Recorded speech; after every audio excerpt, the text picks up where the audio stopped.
Hey, it's Sparky Fifer here at 12:50 a.m. The Fan. Time for another edition of the Spare Time Bowling Show. Joining me in studio, like always, he is our guy, Dwight Albrecht from the Spare Time Pro Shop in beautiful New Berlin, Wisconsin. Follow him on Twitter at Dewey300. $2 Phil Brylow, traveling the world, doing streaming videos of bowling all over the place. Follow him at Bruce City Bowling. And we were just talking before we came on. You're going to be out at Bowling Heaven around PBA League time? I'm going to be out at Bowling Heaven doing some behind-the-scenes stuff for the PBA, right around where you have the first couple of TV shows out of Bayside Bowl. So, so it's going to be good. Okay. So, with that, I just led into what I wanted to rant about because I'm going to do this on here, too, in case somebody's listening. Yeah. Listen here, folks.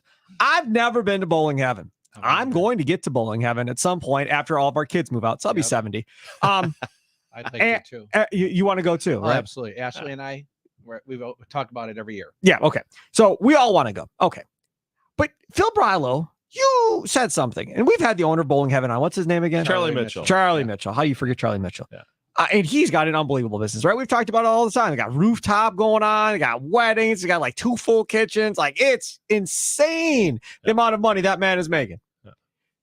But Phil Brylow just said, well, they got like 20 spots in his parking lot. I was like, what?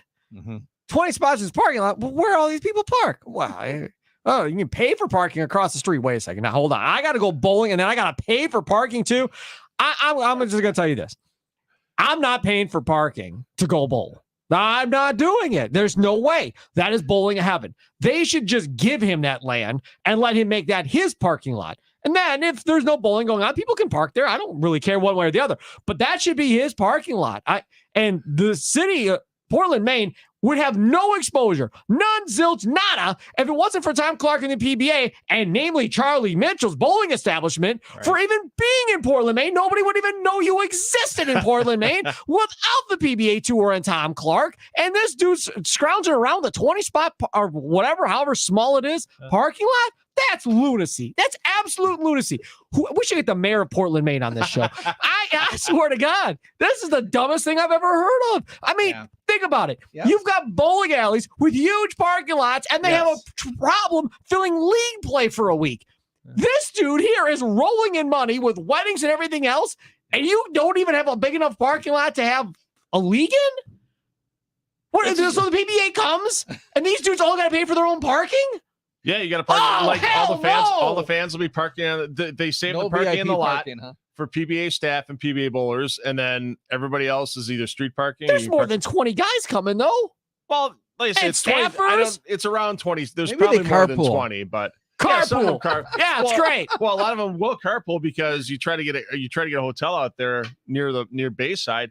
And right now they're running like $350, $400 a night because it's downtown Portland. And everybody comes up from Boston or wherever for the weekend.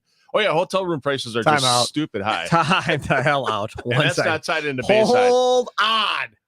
What is in Portland, Maine that people are driving from Boston for? Right. Apparently seafood. I have no idea. But yeah, that's the hotel. I mean, the hotel pricing is Don't they have seafood in Boston? I was out there in Maine and my hotel room was like $300 a night for right by Bayside. Yeah. I'm missing something. Phil, you need to go explore the rest of Portland, Maine. You're missing something. I guess I won't. There's something else. There has to be. Again, I love Bowling Heaven, even though I've never been there, but I love everything they do. I love what Charlie does with league play and all the creative ways and how he loves bowling. Yeah. And I wish more bowling owners were like him and had the wherewithal to do what he does. Put that aside. Nobody's coming from Boston to have $350 night hotel rooms just to go to his place. Like you're missing something, Phil. Like, no, forget this. I'm just going to look it up myself. What is Portland, Maine? Because I'm serious. I want to know. If you're charging $350, you don't charge that in Milwaukee.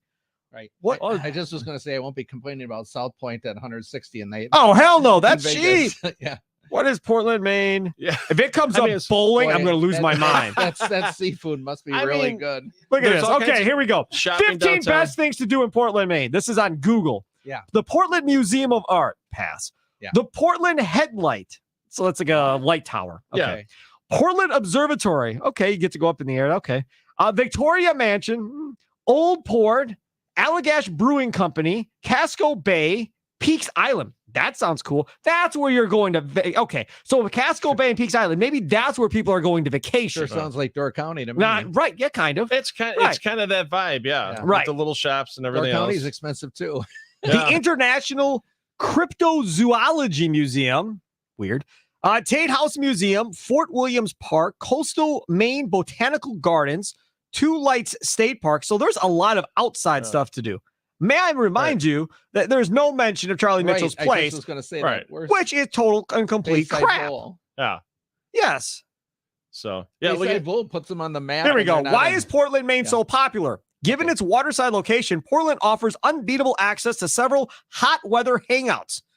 Watch the popular beaches and historical Old Port fill up with day trippers during the summer months, and when the wintry wind comes around, bundle up and enjoy the peaceful nature of these sites when the tourism winds down. So it's a tourist city. Yeah. I mean, you haven't said that the whole time we've talked about this place. You made Portland, Maine sound like a bowling alley, a couple of bars, and people that live there. Oh, geez. Well, if I did, I apologize. That wasn't it, because there's all kinds of great food and everything there and stuff. That's what I go for. You're people coming from Boston for food. They got their own food in Boston. There had to be more. So this sounds more like Lake Geneva. I don't know if they have water parks. The Dells, Wisconsin. I'm comparing things to Wisconsin, obviously. Door County-ish vibe for the downtown, Door but on County? a much larger scale. Yeah. Because it's a city. It's a city of a 250,000 people. Remember, we do have Sister Babel in Door County. It's beautiful. Old school. Great fish fry. Yeah. Yeah. So, okay. I feel I shouldn't have had that rant had I known what I was walking into until I Googled it, because good old Phil Brylow over here didn't say a word. I don't know what they're coming for. It's like $300 I don't get out much when I'm there. I'm working or doing whatever. I don't get to go sightseeing, so I didn't think about it. So I don't know. They still should pay more respect to bowling heaven. I'll say that. Oh, yeah, true. Absolutely. All right, let's talk about some actual bowling now that I'm done with my rant. I'm sorry. Well, he said he barely have any bowling. And you all know how big bowling alleys, bowling alley parking lots are. It's a huge waste of space most of the time. New Berlin's got to have 400 or 500 spots easily. A ton. But you've got a nice bar restaurant that people go to, New Berlin Ale House and stuff, a banquet hall for weddings or whatever. Right. Right, but that dude's got a rooftop. He's got weddings. I bet you he's got more stuff going on there than you do at New Berlin. Oh, I'm sure he does. Right, and he's got what? A 16th of the spots? Right. I got to calm down. Now it's going to take me a while. Okay. All right. Pete Weber in the 2024 U.S. Open. Jeff Riggles with the great piece over there at 11thframe.com. We kind of mentioned this in passing about Pete Weber trying to get into the 2024 U.S. Open and how that was going to work and if they were going to allow him in. It feels like he's going to be able to bowl in the 2024 U.S. Open. How big of a win is it for the USBC to have him involved? Well, the last time I read anything on it was that he was going to have to go through the PTQ. Now, has that changed? Because I thought USBC holds their line on rules. They haven't released the 2024 rules yet for the U.S. Open. The last couple of years, it started about 5 years ago when Walter A. Williams was no longer going to be exempt for the U.S. Open with the new rules they put in with the hadn't won in 10 years, that type of thing. So they open it up where the Bowling Proprietors Association of America and the USBC can give one. Now it's last year was 2 spots out. Whether that rule is again in place, we'll find out, because last year, Mookie Betts got one of the exemptions and the other one would have went to Jimmy Allen, but Jimmy had concert commitments and Grammy commitments or whatever that was. So Jimmy just bowled the PTQ and didn't take the spot away, but also that landed the spot back in the PTQ for somebody else. So whether or not USBC has one exemption that people can apply for, 2 exemptions, we'll have to wait until the rules come out probably next month when they open it up for people that want to bowl the PTQ. No. The biggest moment in bowling came from that man. Yeah. That man screaming and yelling at the crowd was the single biggest moment the PBA Tour has had since Holman and Roth and going back all that way. Right? It made Sports Center. It made all the talk shows. Everywhere. It's still talked about to this day. Yeah. And you're going to tell me that you're going to look him in the eyes and go, sorry, dude, no luck. Yeah. No. I'm not a big fan of how they do things necessarily over there, but this is a no-brainer. You cannot X him out there. And again, I'm not saying put him in a TV show, but you at least got to let him go bowl qualifying. Yeah. And if you don't think he's good enough to bowl there, then fine. He's not going to make the show anyhow. Right. No big deal. Nobody's going to know the difference. But you know who is going to know the difference? whoever's hosting the USBC and the US Open next year, because people are going to come see Pete Weber. Right. And he's going to have a gallery of people following him around as much as Kyle Troop and some of these other guys are. Yeah. The thing that happened to me, the whole story when it broke, is the first thing I thought about again with the USBC and how they're following their rules was Glenn Allison's 900 series. Yeah. Same thing. Here's a guy that's using a yellow dot from the 70s, shoots 900. And because the lanes had to be graphed back then compared to pre-approved now, this guy doesn't get recognized still to this day for his 900 series. And I feel that same vibe now with Pete Weber in the US Open. But how many people talk about the guy that shot the first sanctioned 900 series, Jeremy Safeld, versus how many people talk about Glenn Allison getting hosed? Exactly. It's just one of those things where maybe history didn't go his way and he didn't get a ring from the ABC because of it. But I also think Glenn's become a lot more of a household name in the bowling world is because that happened to him, because he got hosed and everything. And even last year he bowled his 71st USBC national championship. He has Walker. He's out there with a walker. He's firing the ball. First ball he shot, he hit the pocket, got nine. I mean, he's still out there actively competing as good as he can at 92 years old, which is crazy. But it's just fun. Yeah, but it's fun watching him do it. And he's now tied for the record for most USBC national championship appearances. Hopefully he's around next year to break it, because I think that's one man that deserves it for what he's done for the sport outside of just the 900 series and all the stuff that happened behind that. Yeah, I hope Glenn gets his shot at it next year. I really do. So let's talk about it from another angle here. So the PBA and the USBC are two separate entities, right? We've talked about this, right? Yep. So PBA league going on versus the USBC sanctioned leagues that are going on in bowling houses. Yep. So they're separate. Now, to the same degree, they're kind of one too, because like the PGA Tour, you have the PGA US Open, but it's again ran by somebody else. Right. And they try to make it embarrassingly tough for the golfers and try and get their name out there, whatever, fine. And so it's separate. But Tom Clark does have leverage to a certain degree. If Tom Clark wants to have leverage to a certain degree, because Tom Clark can just simply say, you're on your own to negotiate your own TV deal, or whatever the case may be. You're no longer going to be a part of ours. Yeah. We're just not. So when this 2-year deal is up, you want to screw with Pete, fine. Then you negotiate your own TV deal with Fox or whoever wants to negotiate you on a one-off, mind you, versus us. We'll just go on our own and you can negotiate that yourself. Now, is it worth going down those roads over this Pete Weber thing one way or the other? I don't know. I don't know if it's worth having that fight or not. That's the thing, right? Do you want to make it a battle or you want to make it a war?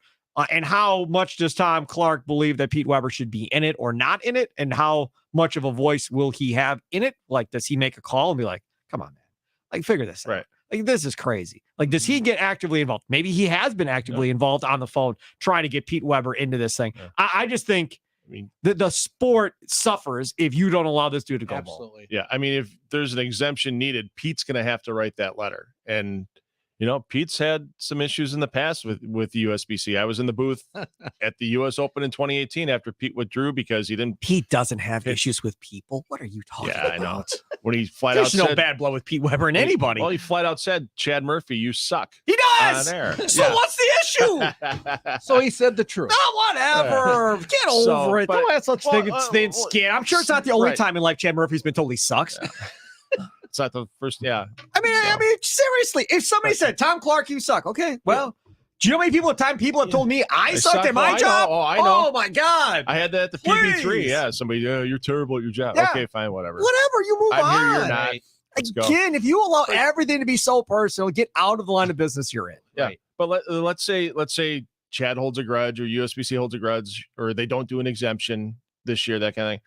I had a great idea for what Pete could do because it's going to be in Indianapolis again. And that center, the corporation that owns the center, Royal Pin, they own four really big centers around there. And one of them, Woodland, will host the US Open. Pete should just do his own, like Mike Tyson kind of thing, like go do his own little thing in one of the centers, invite people in. Hey, come, I'll be bowling. I'll be answering questions. I'll be doing this kind of thing. Can you imagine how much money Pete could make off of that? Yes. People that would pay admission and that kind of thing. If Pete doesn't get to the US Open, Pete, hey, bring me down. I'll live stream it for you. We'll make it happen. So people that can't make it to Indianapolis can do it. And yeah, a night with Pete Weber. I'll tell you how what beautiful else would that be for Pete? I'll tell you what else would change the game completely.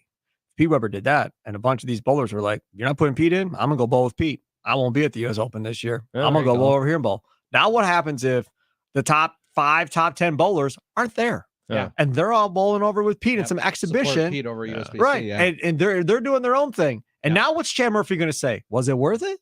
I mean, you could say, "Well, I'm going to have TV ratings no matter what." Yeah. No, I'm fine. Yeah. But are you going to have the numbers when they find out that the top bowlers aren't bowling with you, but they're going over by Pete? Do you know where those people are going? They're going to go over by Pete. Yeah. Yeah. They're going to go over there and watch that. Now, again, I don't know the relationship that Pete Weber has with these guys. These young guys may be like, whatever, dude, that's your deal. Yeah. I'm not getting involved in this. I'm not missing a chance to win a major Right. to come support your little tirade about wanting to be in this thing. Yeah. You're old. You're done. Whatever. I got to win a U.S. Open. Yeah. Maybe that's the thing. But if Pete can pull out what you're talking about and then bring some of those top names over, he's not only going to fill his house, he's going to take away from them filling their house. Yeah. That's going to be an issue.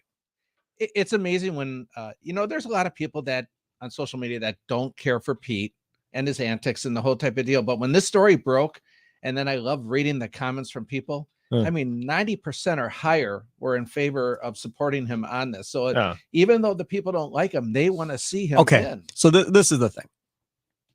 I was taught this really early on in radio, right? The worst thing that you could have somebody say about a radio host is, he's okay. I don't mind him. He's all right. Okay, that's the worst. Right. What you want is an emotion. Like, dude, I love that dude. I don't miss a show. Or I hate that dude. Did you hear what he said the other day? Wait a second. You hate him, but you're still listening to him? Yeah. Well, yeah, he's an idiot. But it's like, you talk about think about TV, right? Bayless and Cowherd and Stephen A. People either love or hate those dudes. Right. And the people that hate them, seemingly Bayless has no fans, but regardless, people watch. And because people watch, they keep paying him millions and it continues to work one way or the other, right? Yep. So, having said that, Pete Weber has a strong emotional tie to the fan base. Love him, hate him. Very few people that you'll come across will not have a strong opinion of Pete Weber. Right. Okay. PBA Tour. Who has a strong emotional tie to people love or hate? I argue nobody. There's nobody on this tour where you will have a strong dislike from a fan base of, I hate that guy. There's nobody on this tour that people hate. There's some Belmo. Not fellow bowlers. I'm talking about fans. Fans. No, I'm talking fans. Yeah, a strong dislike. Pete Weber has maybe there's some with Belmo. So maybe Belmo's the closest. But other than that, nobody dislikes Kyle Troop, Chris Prather. Go through the guys. Nobody dislikes those guys. They're all like, oh, yeah. People love Kyle Troop. Right. But the other motion doesn't exist. Now, Prather. Yeah. I don't know how many people love Chris Prather. Yeah. But I don't think anybody dislikes Chris Prather either. And that's the thing.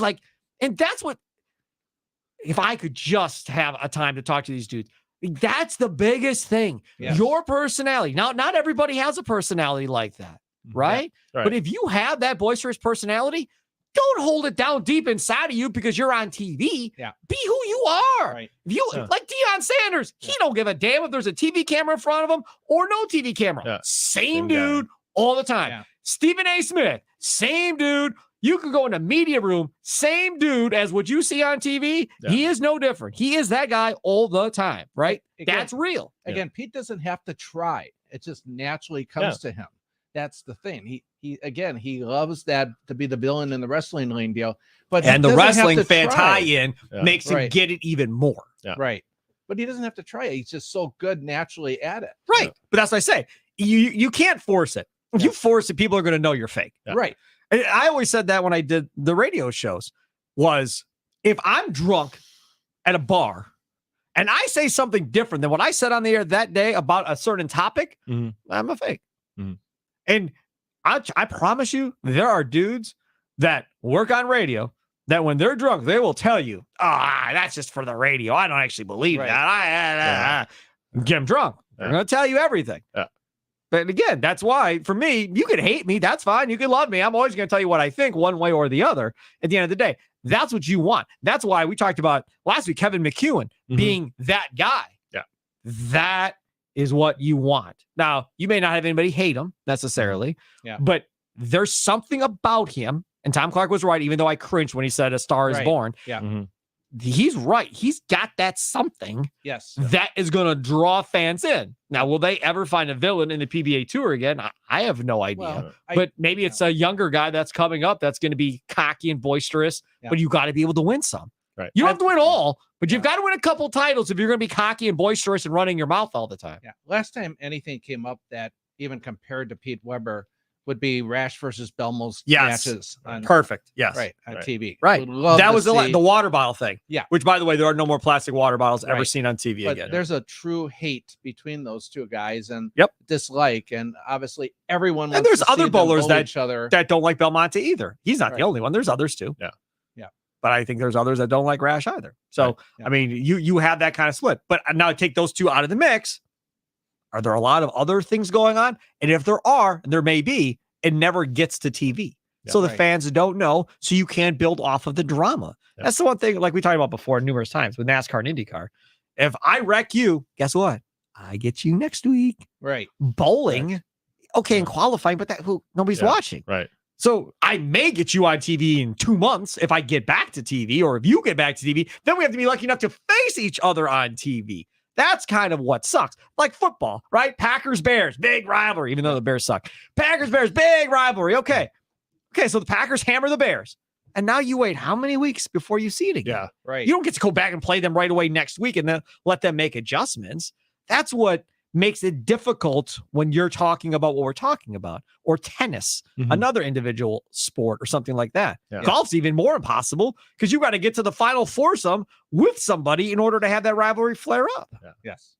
Just crazy. All right, let's move on. Let's see. 21 minutes in, we talked about two things, one of which was not on the rundown. Lovely. Okay, AJ Johnson wins the Storm Lucky Larsen Masters. Now, first of all, it counts as a PBA event. So Correct. PBA counts it. So that is a PBA tournament win for AJ Johnson. And the tweet says, the drought is over for the PBA Tour. AJ Johnson, at AJ Johnson PBA, that's his Twitter handle, follow him, is a PBA Tour champion. Phil Brylow, talk to me about AJ Johnson. It's about time. He's come close. I mean, he came close before he was even a PBA member. Right. 2015 Masters, he had Belmo in the final match. This is one of the And- young guns we talked about Yeah. back when we were on the radio. Yeah, in Green Bay in 2015. I've Yeah. known AJ since, Yes. God, almost 15 years now. Yeah. Our shows together. Yeah. Sean Yoni, he took that title down in 2012 when he was a freshman in college. The guy never stops working at his game. Sometimes his mind can be his own worst enemy, and he'll be the first one to admit that, where he'll just get too intense, that type of thing. I really thought he was going to have a chance after that comeback at the Cheetah Championship in Milwaukee, where he threw the 3 gutter balls in the first 5 frames and came back and beat Buttroff. And that's really the point where you start thinking, this guy's got momentum now. He could go ahead and run the table and win that title. Obviously didn't do it. And that was the closest he got all year to a title. And I think finally with what he's been working on this summer, not just physically, but mentally, I know he works with a mind coach that he's really been working with in the Chicagoland area. And I think it finally all paid off, especially because it was such a unique format for the Lucky Larsen, where it was just, here's your 6-game qualifying block. If you bowl good and you know you're going to make the finals, you're done. You're done until Championship Sunday. Great. Otherwise, you got to keep fighting. He got some breaks early on in qualifying. Only had to bowl a couple qualifying rounds. Had a couple days off to kind of see the sights in Sweden, and then got right back down to business when it came to the finals yesterday. And it wasn't an easy finals either. It's not like total pins or anything. You're going match play round to match play round to match play round. Round of 16, round of 8 were 3-game total pin matches, and then the semifinals and finals were 1-game matches. And when your semifinal match is Anthony Simonson, who, if it wasn't for EJ Tackett, would be bowl of the year easily because that was his 17th top 10 finish. Totally. And then you have Jesper Svensson. You got the home guy bowling. You got the home fans cheering on Jesper. And EJ got a couple of breaks in the championship match, but parlayed him into a win. So, bowling, yeah, sometimes it is a sport of who gets the better break. And EJ, when he got him that time, he didn't dwell like, oh, I threw it terrible. Oh, I need to do this. You could see the focus and the wheel spin wasn't as much as it used to be. His girlfriend, Allie, used to come and watch him at a lot of the stops. And she's from the Kenosha, Allie Hedges from Kenosha, Yeah. and the Hedges family. AJ Hedges. Yep. And I used to tease her. I go, do you ever just feed just feed the beast sometimes? She goes, oh, yeah. He comes back and tells him, he comes back and he starts saying, God, I suck and all this other stuff. And she goes, yeah, you do. You must really suck to be here. Just try to level him out or whatever. I think she was on the trip. So that probably helped AJ kind of level things off too, having somebody there that knows how he works and just calm him down and that type of thing we need it. Because I don't think there are any ball reps there. Really? I don't think so. No ball reps, man. It's a PBA event, though. Why wouldn't the ball reps go? I didn't see any tweets from like Brett Spangler or anything about it. I didn't look really hard either, but I didn't see anything. Yeah, maybe I don't know if ball reps were there or not. I know Tim Mack was there for Storm, but how much of an official capacity Tim was in, because he does a lot of business over there as well. Right. Yeah, but it definitely that final match, AJ got a good break early and then just didn't let that monster get to him, thinking like, okay, I threw a terrible, I got a strike, and he just kind of kept going along. So whatever his mind coach is doing for him the last few months, it seems to be working pretty well. So you bring the PBA tour over to Sweden and you do this great tournament, and they do a great job putting the tournament on, all this other stuff. Yeah. I can't compare this necessarily to any sport other than maybe, no, really, there's not any other sport I can compare it to where a hugely popular sport that is dominant, or that has the dominant people in their country in it, comes to the U.S. for a tournament, allows all the other people in the U.S. to bowl, and then they still don't actually end up, in the finals or having a real shot at it. Right. And that's kind of what it is. You go to Sweden for this event, so all these guys and girls get to bowl now, and who's in the quarterfinals? Anthony Simonson, Andrew Anderson, Jesper Svensson, whatever. Kyle Troop, Tom Hess. Good job, Tom Hess. Chris Prather, AJ Johnson, who wins it, and William Bergeron are the guys that end up making it. It's all, for the most part, guys that you've been watching all year long. You really don't have those outside guys end up getting to the quarterfinals and really having a chance to win it that are really from Sweden. Larsen himself wasn't in it. Yeah, and you look at a couple of the other names that were in there for the round of 16, and there were guys that have come over, bowled the World Series of Bowling, that type of thing, not full-time on the PBA Tour by any means, but it's guys from Europe that do some professional bowling over here in the U.S. when World Series comes around, or the USBC Masters type of thing. They'll make the flight over. So, yeah, it's not like, one of us was coming out of our league bowling and going, hey, I'm going to go bowl the Lucky Larsen. I mean, they're all really good qualified players, but you just see the talent for the players that are on the PBA Tour all the time. That it's going to, even in a short format tournament, those 6-game qualifying blocks, they're going to find a way to get through, even if they have to re-enter 2, 3, 4, 5 times. Tom Hess barely made. I think he was one of the last qualifying squads of the tournament before he finally made it. Really, and then got on a run. So because there were 40 qualifying squads. Wow. I mean, over a week plus. I mean, some guys came over early and then they got time. Like I said, some guys got over there early, got time to sightsee. Some guys like Chris and Ryan Barnes got over there late. And you talk about a rising star, Chris Barnes' son Ryan. My goodness, does he? I mean, I could the new Barnes versus Bones not too far away. Right. And it's Ryan Barnes and either Justin or Brandon Bone. Yeah, if any of those players decide they want to take a shot at the tour.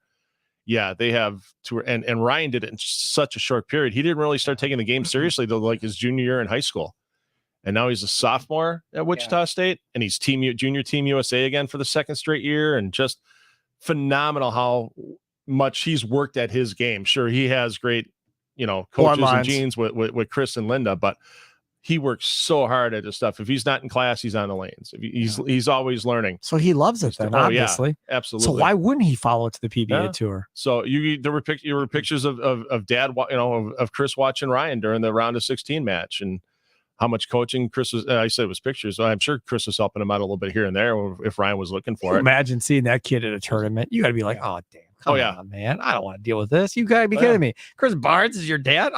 Labor Day in Texas, they bowled 2 different tournaments and they each won. What? Yeah. And then they headed over to Sweden. And then Ryan finishes top 16 at the PBA event. Wow. Yeah. That's crazy. There's some good kids coming out of college, and some of them, have the good last name with Barnes or Bone. It's and good for the PBA Tour. Watch out. It's really good for the PBA Tour, man. Absolutely. You can get some lineage now going, Dwight, to where you could start talking about their dad that was bowling and stuff like that. Now you really start to grow a little bit, because now people that were fans of Chris Barnes are going to root for his kid. Right, just like Dale Earnhardt Sr., Dale Earnhardt Jr., Prince Fielder, Cecil Fielder, whatever. Go through the line. Griffey's. all that stuff. Were there Eugene McCune fans at all? Sorry, Eugene. Stop. Be nice. Go ahead, Dwight. For AJ, the thing that my story would have been the monkey's finally off the back. Right. And the thing that I also now I think about is after he now finally has won his first, it shows how hard it is to win out there. Yep. Is the second or third time going to come easier for him? That time will tell. And then again, the other thing I remember is all the shows Phil and I called when I did his college or high school. Yeah, on the high school tournaments we did on Time Warner Cable Sports Channel. Yeah, right. And AJ was always there as a kid through juniors. And I've said many times on Phil's shows, watch out for this kid. He's going to be a star. Yeah. Okay. So, Phil, you have to get AJ Johnson for next week. Okay. I mean, if you know him that well, sure, that would be good to talk. If he's not still on vacation, I'll get him. But that would be good just to talk about the high school journey. Yeah. Yep. Being in the Midwest. Yeah. You're not in New York. You're not in Texas, where a lot of these bowlers are coming from. You're coming from the Midwest, and then having to work your way all up and the journeys and all of that stuff as you go. I think that would be a lot of fun. So, yeah. So, hopefully, maybe we get AJ Johnson for next week. He is Phil Brylow. Follow him on Twitter at Brew City Bowling. He is $2 Phil. Dwight Albrecht. Hey, if you need to buy a bowling ball, he's bored. He's got nothing going on. Let him know. I'm joking, Eastline. At Dewey 300 over at the Spare Time Pro Shop in New Berlin Ale House. Great food and bar over there if you want to go hang out there. You can follow me at Sparky Radio. And, of course, check out, if you're a Packers fan, Curtin Long podcast, Monday, Wednesdays, and Fridays, drops at 5 p.m. Central. And then if you're a Milwaukee Bucks fan, Green and Growing podcast. As well. We do those on Monday and Thursday nights. Those post Tuesday and Friday mornings with Nathan Marzian. I like to call him a Bucks super fan, and myself. Enjoy the rest of your day. Have a good one. Toodles.